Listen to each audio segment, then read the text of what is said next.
మాత్రే నమః శ్రీ గురుభ్యో నమః. నేను మీ కొత్తవడ్డ జగదీశ్వరాచార్యుడు, ఎంఏ ఆస్ట్రాలజీ. మాతా పితృకర్మలు తప్పనిసరిగా చేయాలా అనే అంశం గురించి ఈరోజు చర్చిద్దాం. మనల్ని నవమాసాలు పుంచి అల్లారు ముద్దగా మనం తీర్చిదిద్ది తప్పటడుగుల నుంచి తనపైన తనకు నమ్మకం కలిగేటువంటి స్థాయికి చేర్చి ఉన్నతమైనటువంటి స్థానానికి చేర్చినటువంటి తల్లిదండ్రులు మరణించిన తర్వాత వారికి ఖచ్చితంగా పితృకర్మలు మాతృకర్మలు చేయాలా అంటే చేయాలి. బ్రాహ్మణ క్షత్రియ వైశ్యాది వారు వారి వారి తల్లిదండ్రులు గతించినటువంటి సంవత్సర మాస తిథులను అనుసరించి వారికి సంవత్సరికాలు శారదకర్మను జరపడం జరుగుతుంది. శూద్రులు మాత్రము ఒక సంవత్సర కాలము వారి యొక్క కర్మలు చేసి తదుపరి పెద్దలలో కలిపామని చెప్పేసి శారదకర్మలు సంవత్సరానికి ఒకసారి వచ్చేటువంటి మహాలయ పక్షములో అనగా భాద్రపద బహుళ పౌర్ణమి మొదలుకొని భాద్రపద అమావాస్య వరకు వచ్చే 15 రోజుల యొక్క మహాలయ పక్షములో మాత్రము వారి వారి పెద్దల పేరుల గతించినటువంటి పెద్దల పేరుల దానాలు ధర్మాలు చేయడం జరుగుతుంది. మరి మహాలయ అమావాస్య యొక్క విశిష్టత ఏంటి అంటే పూర్వకాలం లోపల దానకరున్నటువంటి ఆ యొక్క మహారాజు గతించిన తర్వాత స్వర్గములో తనకు ఎక్కడ చూసినా బంగారు బ్రాసులు భూములు మరతను చేసినటువంటి సంపదలు కనిపించాయట, కానీ ఎక్కడా కూడా తినడానికి ఆహారం కానీ తాగడానికి నీరు కానీ దొరకలేదట. అంటే ఎందుకంటే కర్ణుడు ఏ రోజు కూడా ఆహారం కానీ నీరును కానీ దానం చేయలేదట.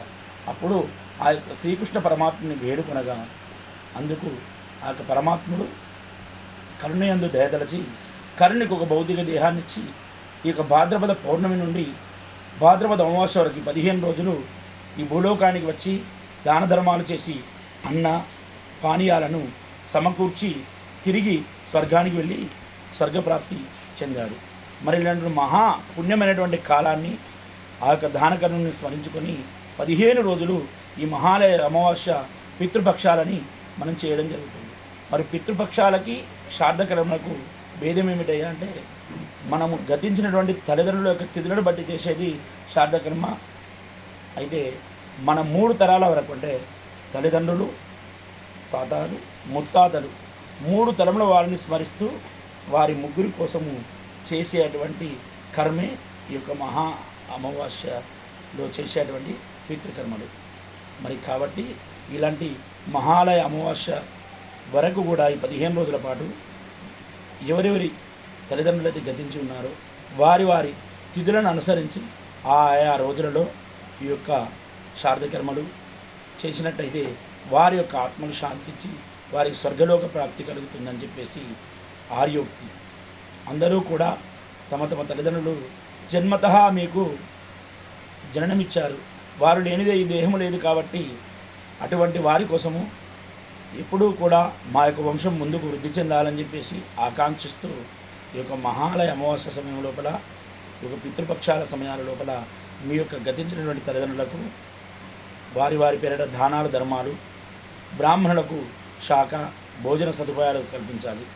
అలాగే మనము చేసినటువంటి ఈ కర్మలు వారికి చెందుతాయంటే ఖచ్చితంగా మన తల్లిదండ్రులు ఏ యొక్క అవతారం మరి యొక్క జన్మ పొందారో అలాంటి జన్మకు కావలసినటువంటి ఆహార పదార్థాలను అందించడానికి సత్య, వసు, సజ్ఞ అనే 3 దేవతలు స్మరిస్తూ చేసినటువంటి దానము ధర్మము శారదకర్మలన్నీ కూడా వారు జంతువు రూపంలో ఉంటే గ్రాసంగా కానీ పక్షి రూపంలో ఉంటే ధాన్యాలుగా వారి వారి యొక్క చెందకు చేర్చబడి వారి ఆత్మకు శాంతి చేకూరుతుంది.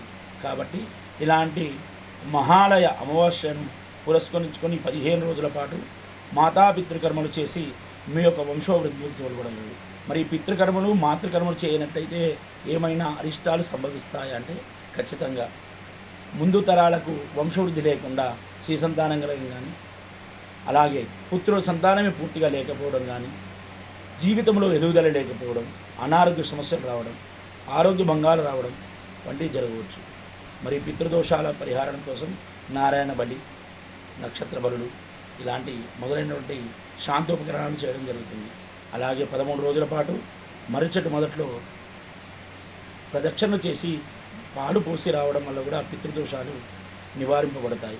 కాబట్టి ముందుగానే మన వంశంలో పితృదోషాలు రారాదంటే మన గతించినటువంటి తల్లిదండ్రుల యొక్క తిథిలను అనుసరిస్తూ కానీ లేదా ఈ మహాలయ అమావాస్య రోజులలో కానీ వారి వారి తిథానుసారంగా వారికి శారదకర్మలు ఏర్పరిచినట్టయితే వారి యొక్క ఆత్మను శాంతించి మీ యొక్క భవిష్యత్తు బంగారు బాటగా ఉంటుంది.